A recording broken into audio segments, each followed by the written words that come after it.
you there. You were a FNAF kid, weren't you? Maybe you didn't play the official games because they cost money, and you only had a total of like $5 to your name. But even with that, you still religiously watched YouTube content around the game, and maybe even if you were lucky, played some of the fan games. I know I was at the very least. And if you were like me, you definitely came across a fan game named Dayshift At Freddies. I came across the game while I was watching one of my favorite Let's Players pick it up, and I was immediately hooked. The chaotic humor, the nonsensical premise and characters, and the oddly touching and serious story at the end of the third one, as dumb and cheap as the games looked, they were something so unique and beautiful to younger me. Recently, me and a friend were reliving the nostalgia from these videos, and we came across the game again. But this time we got a little more curious, and I was wondering what Direct Doggo, the developer of the series, was up to. After all, it only had been 4-ish years since the final installment of the series, and then we found it. Dialtown. If you remember Dayshift At Freddies at all, you remember that Doggo gave Phone Guy an actual phone for a head. And as dumb and funny as that sounds, Doggo was like, what if we just made a game that was just full of these mechanical freaks, kept the absurd humor, and have you date them? It sounds a tad ridiculous, eh?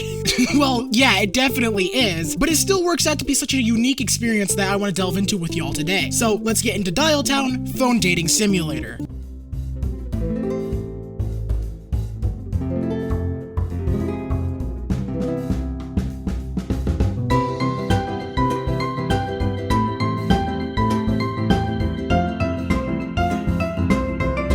Obviously, this being a review, there is going to be some slight spoilers ahead, but I mainly just sum up parts of the story.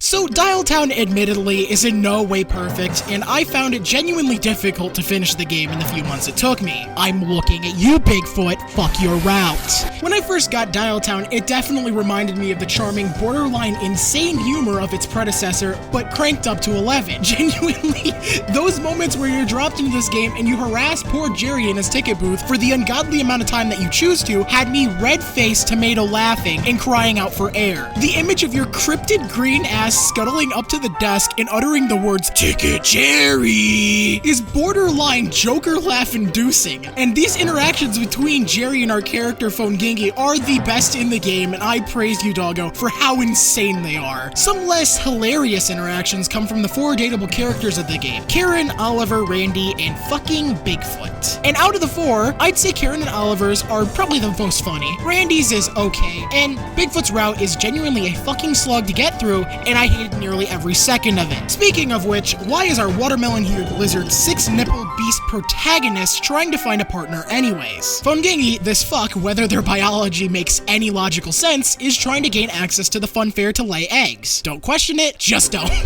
Gengi is a poor fuck living in a tent in the park, they don't have any money, and to gain access to the coveted fun fair, we need $2. So why not form a bond and falsely allure someone into paying us into the fun fair? That's our goal by the end of chapter 1 anyways. Lay eggs at the fun fair by any means necessary. It's definitely a unique plotline, I'll tell you that. For what it's worth, chapter 1 is definitely really good and is the second best out of the 3. It has the most gags, decent character introductions and motivations, and some decent moments where you don't feel like you've completely lost all free will and have to just keep clicking the spacebar. You meet the people you want to change the lives of and go on a small adventure, never really feeling too boring or stale, and overall, it's a decently paced chapter. Now, let's talk about chapter 2. Chapter 2 has you following the ending of the funfair egg-laying fiasco, and you are alone in your tent contemplating your current life and lack of purpose. As selfish and manipulated as your motivations may have been for chapter 1, you find a difference in mindset and decide to care for whatever sorry sucker took you to the funfair. You learn more about them as people and motivate them to somehow increase their current life standing. You encourage Karen to quit the job that she hates so much and get her noticed for her artistic talent. You help Oliver make enough money to save the movie theater, Randy gets a job and a heavy self-esteem boost, and Bigfoot is allowed into society, I think. Honestly, there's not much going on with Bigfoot at all. Randy's route is definitely the best in terms of pure emotional validation and satisfaction. You take a guy whose life literally has only gone downhill for years, living in a dumpster, fighting swans and losing, no self-respect or care, and you build him into a semi-competent member of society that has a real job, respect for himself and others, and somewhere other than a dumpster to live. And you leave him with a message of your choice on his forehead that replaces the fuck face bandage left previously. And it's all really touching. It makes you feel good, like you actually had a greater impact on somebody, like you matter. Randy is just a sweetheart that went through so much misfortune, and you've done so much good for him in the short time that you interact. As silly as the route gets at times, I do recommend if you do end up picking this game, please do his route first. It is genuinely the best part of the game, hands down. And avoid Bigfoot like the fucking plague if you want to have a good time. Chapters 1 and 2 are open to you immediately, and you can date any of the 4 characters. But to get Chapter 3, you need to get the good ending for every single character, and that alone ended up leaving a very sour taste on my tongue for my introduction to Chapter 3 alone. Chapter 3 is what I would personally consider the weakest of the chapters, and that is by a fucking mile. It feels extremely drawn out and tedious. So, the plot of this chapter is you're exiled from Dialtown by the mayor, and you need to find your way back to raise your kids. Along the way, you get to see how your actions have affected each of the 4 dateable characters in the first 2 chapters, and you're down to your final life to change, Norm. Norm is a time-traveling cowboy Air Force vet who was exiled from Dialtown because he didn't have his head changed like the rest of humanity in the worldwide dial-up. He wants to kill Dialtown's heavily corrupt mayor, and you accompany him back to Dialtown and ultimately influence his choice to plaster her brains on the wall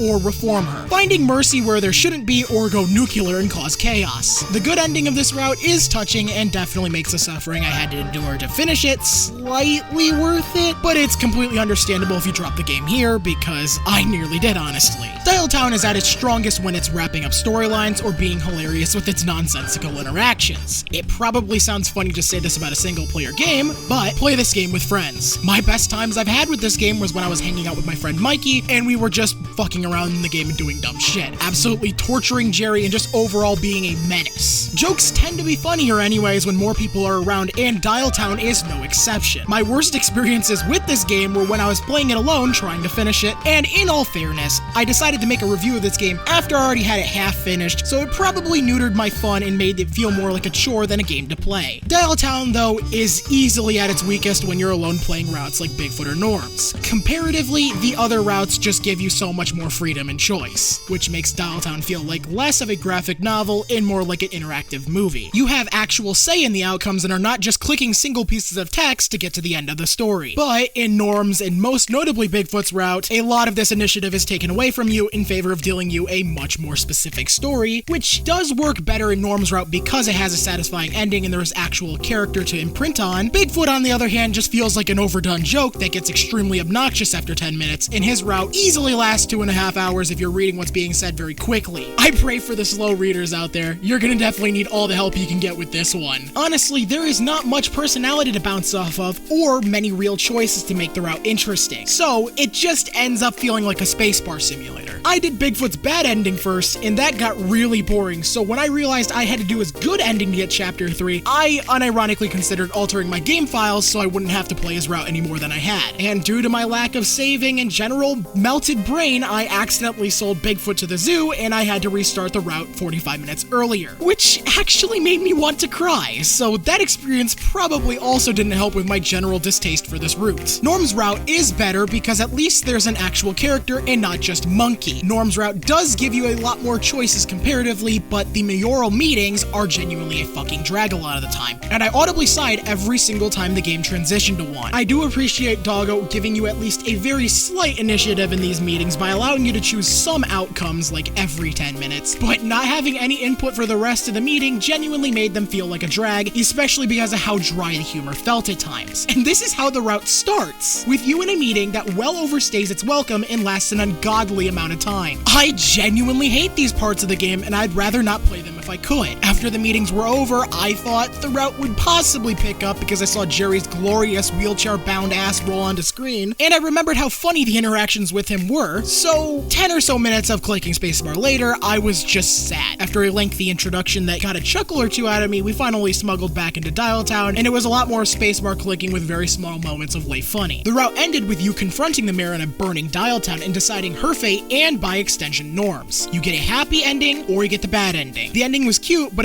damn did it take a lot of willpower to get to it, and I really don't think I would have done it again if I knew this. Brandy's route was just a lot more satisfying and less drawn out and didn't bore me to death, and I wish the ending that I had to go out of my way to get was more rewarding than it felt. I'm stuck in a really love-hate relationship with this game because on one hand, I really enjoyed my first few days of playing it. I've genuinely never laughed harder than I did with those, but that feeling really soured the longer I played and changed into just plain dismay at the idea of booting the game up. There were times where I'd load the game, read 5 lines of dialogue, save, and just close it and do something else. I wanted to originally make this video to praise the game for its hilarity and try to boost it to whoever I was able to, because even though the devs fan games hit it well with the YouTube algorithm, the biggest video I could find quickly having 13 million views, the largest Dialtown video I could find only had 350,000 views. That is less than a 37th of the popularity that Dayshift At Freddies has. Instead, now, I still do make this video to boost the game because I did have a lot of fun, and I do encourage you to pick it up for its relatively cheap price of $8, but I did want to give some feedback that maybe if Direct Doggo saw, he'd consider, but I don't really care if he does or not. After all, I'm just some asshole on the internet with a microphone that's just voicing his opinions, so don't take it too seriously. There is a lot of good here. Very satisfying story arcs, humor that I fucking love, and an art style and creative direction that's to die for at times. But there's also issues with the game feeling too stale and one note at times, what you see being what you get, and there's not much difference in gameplay across the board. And some painfully tedious story elements being necessary to completely see the ending of the game. It really sours the experience, and I hate that because the game proves itself so well most other times. Overall, Dialtown is a great but elegant disaster that I see a lot of potential in. And there's apparently a new DLC coming soon, so I'll be on the lookout for that. But if I were to give this game an honest rating determined by my full experience, I'd only be comfortable with a solid 6 out of 10. The game is a genuine 9 out of 10 experience when it's good, but the really slow parts last way too long and make the game drop to a charitable 3 of 10 if I'm not completely honest. Please check out the game though and support the dev. He provided an experience that a video really cannot do justice, and you yourself need to experience to understand. Until then, see y'all next time.